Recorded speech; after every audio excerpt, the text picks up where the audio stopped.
We don't. I don't feel like it. Don't need no intro. I'm not really in the mood. The intro is what we don't need. I got Beyonce on the heart. No. Ooh, no, intro, stop. Intro it. All right. Hey guys, welcome back to my channel. It's me. Anyway, I'm the missus. I'm the mister. We're not kids anymore. That's true. So I thought it would be awesome to talk about some life lessons that we wish people would have told us. Thunder. Okay, so I have a couple of things that I just brainstormed, and we can go into it any kind of way. One thing I wish someone would have taught me: how to handle money. How do you handle money? You know why I know that's important? Because it's in the Bible. You know why I know that it's important? Because you need it to survive. You know why I know it's important? Because people have to work for it. So why not tell me how to handle money? Along my journey of it has to be better than this, I'm not doing check to check. It has to be better. Stumble across Dave Ramsey. Shameless plug. Life altering. Yeah. So if you are in a place that you feel like, listen, I'm tired of being in debt. I'm tired of living paycheck to paycheck. I'm tired of not answering my phone with confidence because I feel like it's going to be a debt collector. Please listen to Dave Ramsey, Ramsey. The words are there in my head. And get your life together. Point blank, period. At this point, if you're anything over I can buy myself a pair of sneakers, it's time to make sure that you have something in savings, that you are saving towards something, that if something were to happen, that you're not like, ooh, who can I borrow it from? At some point, you have to, who can I was gonna hit that, but I didn't want y'all to know that I got a gift. Anyway, so yeah, if you're anything over I can buy myself my own plate of whatever, then you definitely need to have your stuff in order. Point blank, period. Right. Nobody works to just buy a pair of sneakers and have a nice outfit for Saturdays. Nobody's doing that. That's so, yeah, that's past tense. I'm sorry. Número dos. Well, I want to touch back on the money issue. Yeah. Okay. I wish somebody would have taught me how to handle my finances. I am very frugal. I don't like just spending money. I don't see spending $200 on a pair of shoes. That's just me. Now y'all got it. You do what you do. You know, I can't. But the bill's not paid. I have one strict rule: the house always comes first. Yes. And so yeah, I wish somebody would have taught me, as I do with my students. You need to put some away. Again, like the wife was saying with Dave Ramsey, save 10%. Put 10% away, live off the 80, something like that. And so I'm telling my students, you know, especially they're young, say you put some away so that by the time you get ready, you'll have enough to put a down payment on a car, down payment on a house, or whatever the case may be. But you don't just get in the habit because you got money, it burns the hole in your pocket. And so I know when I started working and I was going to school and my money would fly it would just be gone.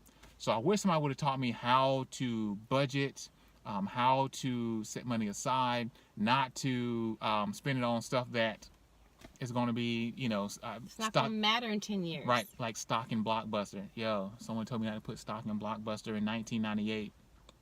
Would have been a big, would have saved me a lot of time. And so yeah, I agree with you. I wish somebody would have taught me how to invest, spend my money and spend it carefully, so that way I could be, you know, so that you don't have those what ifs, woulda, coulda, shoulda blues type of deal. I wish somebody would have told me about, I'll definitely say about being married, marrying the right one. the first time, and so that, and I found the right one after an attempt. And I wouldn't even say being married the first time. I would say just dating. I think dating, period, and not spending time with the wrong people, and just getting past the scallywags. That's another song. And y'all say scrub. I'm gonna say scallywag. Bald headed scallywag. Anyway, y'all, I get G when I want to. And tattoos. Oh, I got one right here. Or I can't see them. And it's erasable though. It comes off in the shower. And of course I can't remember the rest of that lyric, but anyway, okay. Bald headed scallywag. It's all right. And so I really wish somebody would have taught me how to sift. Is that a word? Sift. Sort. Through all the categorize. Right, to say, you know what, although it did help me get to her, I was able to get through all that to realize this is what I wanted, what I needed at the end product. So I'm grateful for that. But if there had been if there had been a swipe left at that point, I think that would have allowed me to get to where I am right now. So I am glad for the opportunities that I did have, because it did allow me to appreciate what I have now, who I have, and who I'm with now. So I really wish somebody would have taught me that, you know what you want. Don't settle for anything less than that. Make sure you have somebody that's going towards your vision, towards, that supports what you want. Somebody who has some of the same ideologies that you have, especially when it comes to spending. You want somebody where if I'm frugal, they want the BMW. Right. They want the W. Right. They want the W. What's that show? Lifestyles of the Rich and Famous. You got that lifestyle. They're spending every opportunity they have. So I wish somebody would have taught me how to date, how to court, and to seek the right person and wait. I think there's definitely a benefit to waiting. So I think that would have been my thing. My thing.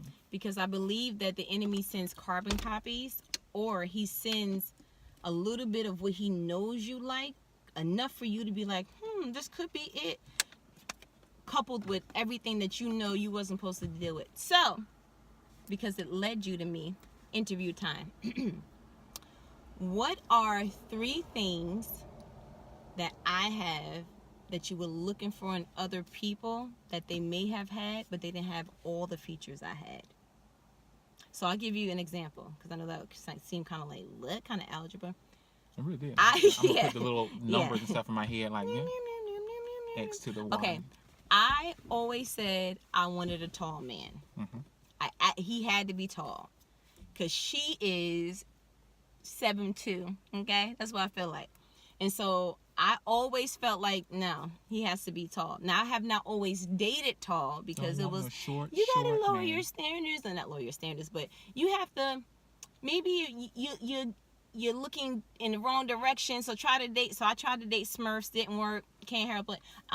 So I dated tall men, with that being the only criteria, like he could be it. Now my husband is tall, because that's what I wanted. So I felt like the enemy was sending the things that really hurt me, the people that really hurt me, in tall packages with shallow, demonic things that was just like, oh my gosh. But I stuck in there because I wanted a tall man. So, was there something in other people, if you can connect to like, I probably stayed in there too long because they had a feature. Because what I feel like what happens is, you are innately attracted to what God has for you. You try to force yourself to be attracted to other things that you're like, I don't really like that. But for some reason, you develop a palate for it. Is my question clear? It is. Oh, okay. What I would say is, on my response to that, I can definitely say, of the ones that, when I think back for a moment, the ones that stuck out were from New York, hands down. There were 2 prior to you that were from New York, and so to have so to be with you, and you're from New York, and you are from New York. So that was the carbon copy. Now I can't say height wise there wasn't. Oh no, I know it for you.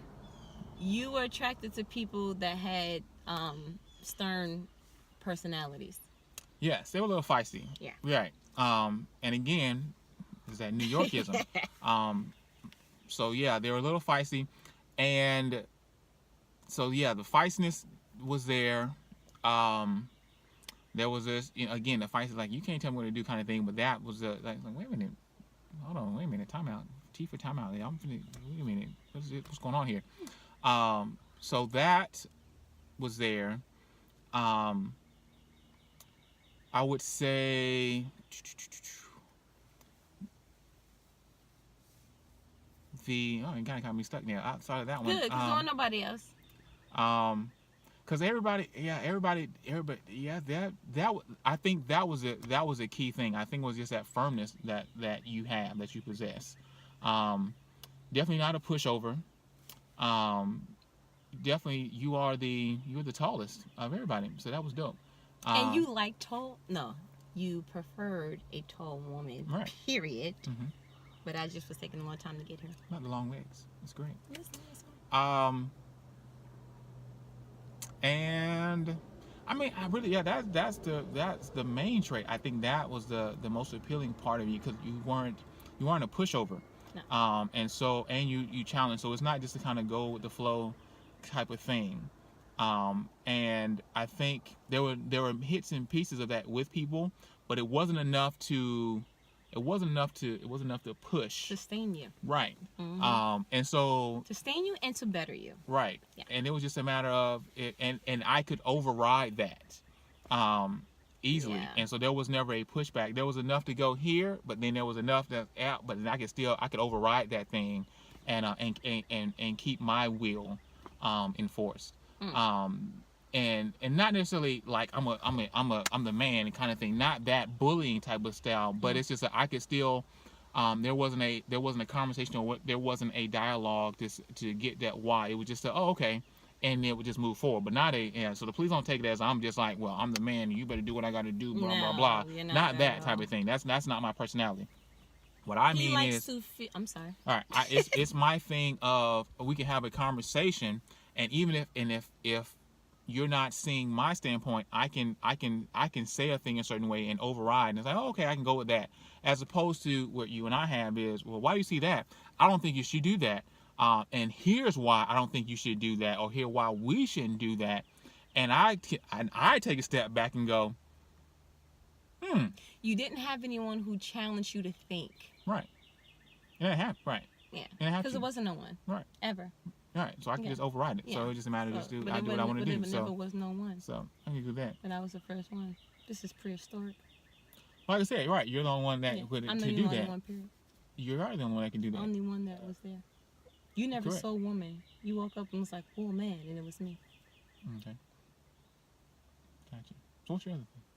My other thing is, as I got older, I understand the essence of the way that you eat, and I'm going to go even deeper than that. I feel like they should have taught us from a young age to be disciplined on what we ate, because if you are disciplined with what you eat, I feel like you can be disciplined in any area of your life. I am a firm believer that if you are not disciplined in the area of money or eating, then that spilled over to another area of your life. I really do.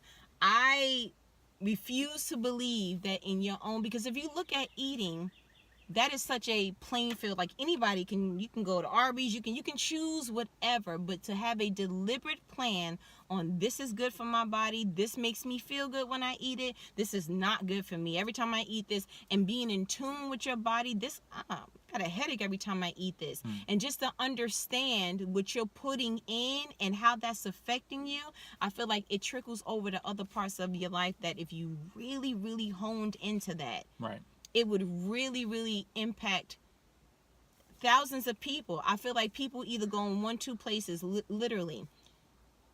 Discipline where you eat, discipline with your money. If you can master these 2 things, then life is pretty much, you have a grasp on it, you are growing from it, and it's my own personal opinion. I didn't look this up anywhere, but it's just my own personal thing. You can tell a lot by a person by how they handle their money and how they handle their bodies. Just point blank, period. I can tell a lot by a person. I don't even have to know your first name. And that's not to say that you look at somebody's core and you judge them off back, but are you eating things? Like, I just hate it that people are eating stuff, and me included. I should be giving up cheese all the way. However, have a little bit of problem, and I sometimes I'll overindulge, and then sometimes I go, no, can't have none. So what I do is, because I know that there is an issue with that, I have it where every Monday I have to eat super clean. Okay. Only vegetables, that's it. Have a nice day. Because you never want something to be in your life that you can honestly say, I have no control over that. No. If there is anything in your life, whether it be the phone, whether it be social media, whether it be a certain person, like I just feel you need to break all ties to things that have control over you, and you need to gain control over it. And sometimes it's not just completely cold turkey. Everyone doesn't have that, like, extreme personality, but it does need to be in a place that you can document and physically see, this doesn't have control over me.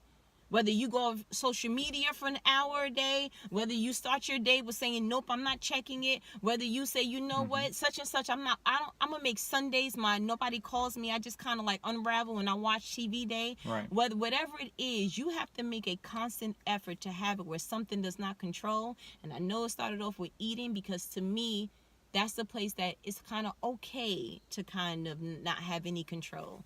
It's okay to eat something knowing that you're diabetic. It's okay to eat that knowing that your throat's going to itch. Just take some Benadryl. And if you keep okay and stuff, then you can look at other parts in your life and go, ooh, when did I become okay with that? Because when the small areas you're not disciplined in. That's good stuff. So I wish somebody would have taught that. Yeah, it's pretty good. Can't go with that.